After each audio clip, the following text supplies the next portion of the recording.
నమస్తే, welcome to burning topic.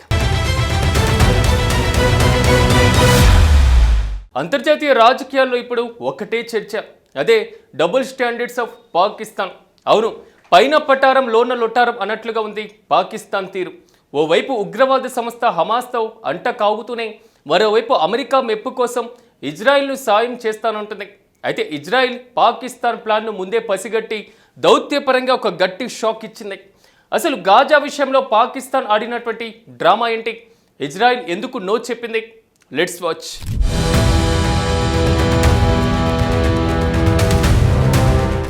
ముందు నుయ్యి వెనుక గొయ్యి అన్న చందంగా మారింది పాకిస్తాన్ పరిస్థితి. ఇటు ఇస్లామిక్ దేశాల సెంటిమెంట్, అటు అమెరికా ఒత్తిడి మధ్యలో పాకిస్తాన్ ఆడుతున్న డబుల్ గేమ్ ఇప్పుడు బయటపడింది. గాజా ఇష్యూలో వేలు పెట్టి తన ఇమేజ్ పెంచుకోవాలన్న పాకిస్తాన్కు ఇజ్రాయిల్ కోలుకోలేని దౌత్యపరమైనటువంటి షాక్ ఇచ్చింది. పాకిస్తాన్ హమాస్ మధ్య సంబంధాలు ఈనాటివి కావు. పాలస్తీనా గడ్డపైన హమాస్ చేస్తున్నటువంటి పోరాటానికి పాక్ ప్రజలు మద్దతు ఎప్పుడు ఉంటుంది. రక్తపాతం కన్నా బంధం మిన్నా అన్నట్లు ఇజ్రాయిల్ దాడులకు వ్యతిరేకంగా పాకిస్తాన్ వీధుల్లో నిరసనలు వెల్లువెత్తుతున్నాయి. కానీ ఇప్పుడు సీన్ మారింది. ఆర్థికంగా చితికిపోయినటువంటి పాకిస్తాన్ అమెరికా సహాయం కోసం తన పాత మిత్రత్వాన్ని పక్కన పెట్టాల్సిన అనివార్య పరిస్థితి ఏర్పడింది.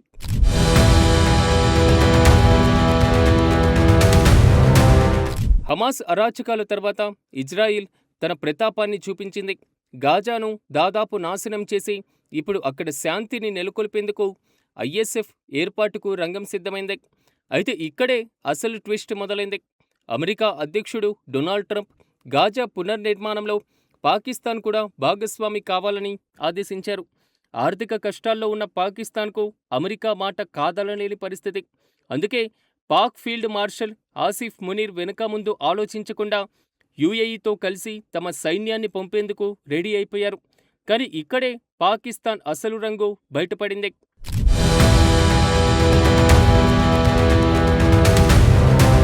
అమెరికా అధ్యక్షుడిగా డొనాల్డ్ ట్రంప్ బాధ్యతలు చేపట్టాక మిడిల్ ఈస్ట్ ఈక్వేషన్స్ మారిపోయాయి.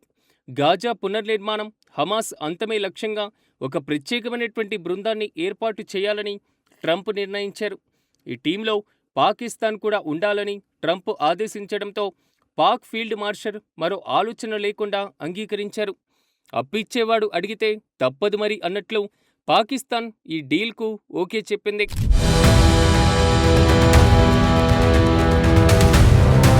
ఇక్కడే అసలు ట్విస్ట్ ఉంది. ఇజ్రాయిల్ను ఒక దేశంగా పాకిస్తాన్ ఇప్పటికీ గుర్తించదు. కంచె చేనును మేసినట్లు తనను గుర్తించని దేశం తన సమస్య పరిష్కరిస్తానంటే ఇజ్రాయిల్ ఎలా నమ్ముతుంది? పాకిస్తాన్ అడుగు వెనుక ఏదో హైడెన్ ఎజెండా ఉందని ఇజ్రాయిల్ మొదటి నుంచి అనుమానిస్తూనే ఉంది. పాకిస్తాన్ ఒకవైపు ఇజ్రాయిల్కు మద్దతు ఇస్తున్నట్లు నటిస్తూనే మరోవైపు హమాస్ నేతలతో అండర్ గ్రౌండ్ లింక్స్ను కొనసాగిస్తుందని ఇజ్రాయిల్ ఇంటెలిజెన్స్ గుర్తించింది.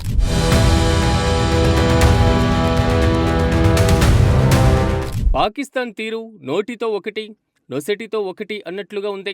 అటు హమాస్తో సన్నిహితంగా ఉంటూనే ఇటు అమెరికా మెప్పు కోసం ఇజ్రాయిల్కు దగ్గరవ్వాలని చూసింది. ఈ డబుల్ స్టాండర్డ్ పాలసీని పసిగట్టినటువంటి ఇజ్రాయిల్ దౌత్యపరంగా పాకిస్తాన్కు గట్టి షాక్ ఇచ్చింది. గాజా సమస్య పరిష్కారంలో గాని, శాంతి చర్చల్లో గాని పాకిస్తాన్ పాత్ర అవసరం లేదని తేల్చి చెప్పేసింది. ఇజ్రాయిల్ నిర్ణయంతో పాకిస్తాన్ ఇప్పుడు తీవ్ర అవమానకర పరిస్థితులను ఎదుర్కొంటోంది. అమెరికా మాట వినకపోతే ఆర్థిక ఇబ్బందులు, వింటే ఇస్లామిక్ దేశాల ఆగ్రహం, ఇంట గెలవనివాడు రచ్చ గెలవలేడు అన్నట్లు సొంత దేశంలోనే నిరసనలు ఎదుర్కొంటున్న పాకిస్తాన్ ఇప్పుడు అంతర్జాతీయంగా కూడా లోటును ఎదుర్కొంటోంది. గాజా విషయంలో పాకిస్తాన్ ఎంట్రీని ఇజ్రాయిల్ అడ్డుకోవడంతో పాక్ దౌత్యం ఇప్పుడు డెడ్ ఎండ్కు చేరుకుంది.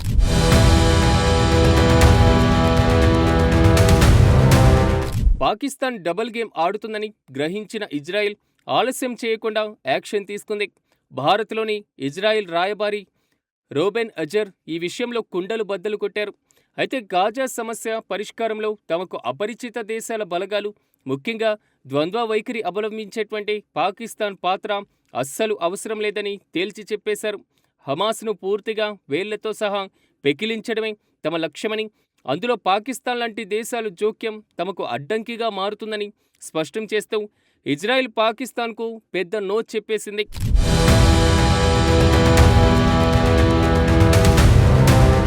గాజా విషయంలో కేవలం పాకిస్తాన్నే కాదు, ఇరాన్, తుర్కియో, ఖతార్ వంటి దేశాల తీరుపై కూడా ఇజ్రాయిల్ నిఘా పెట్టింది. హమాస్కు ప్రధాన ఆక్సిజన్ అందుతుంది ఇరాన్ నుంచే అని అందరికీ తెలిసిన సత్యం. ఈ క్రమంలోనే ఇరాన్ ప్రజల ఆవేదనపై కూడా రూబెన్ అజర్ స్పందించారు. అక్కడ ప్రస్తుత పాలన ఎప్పుడు అంతమవుతుందో చెప్పలేం, కానీ ప్రజలు పాలకులపైన తీవ్ర అసహనంతో ఉన్నారని ఆయన పేర్కొన్నారు. హమాస్ నేతలకు ఆశ్రయం ఇస్తున్నటువంటి దేశాల విషయంలో ఇజ్రాయిల్ తన దూకుడును తగ్గించేటువంటి ప్రసక్తే లేదని ఈ వ్యాఖ్యల ద్వారా అర్థమవుతుంది.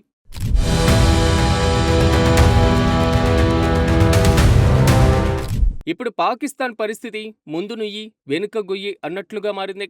అమెరికా మాట వినకపోతే ఆర్థిక సహాయం అందదు. ఇజ్రాయిల్ను సపోర్ట్ చేస్తే దేశంలోని ప్రజల నుంచి నిరసన తప్పవు. పోనీ దొంగచాటున హమాస్కు సాయం చేద్దామంటే ఇజ్రాయిల్ గట్టి నిఘా పెట్టి దౌత్యపరంగా ఏకాకిని చేస్తుంది. గాజా పునర్నిర్మాణంలో తన సైన్యాన్ని పంపి ప్రపంచ దేశాల ముందు శాంతి కాముకుడిలా ఫోజు కొట్టాలని చూసిన పాకిస్తాన్కు ఇజ్రాయిల్ గట్టి బుద్ధి చెప్పింది.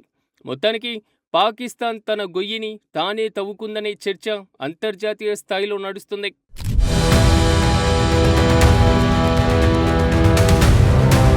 రాజకీయం అంటేనే చదరంగం.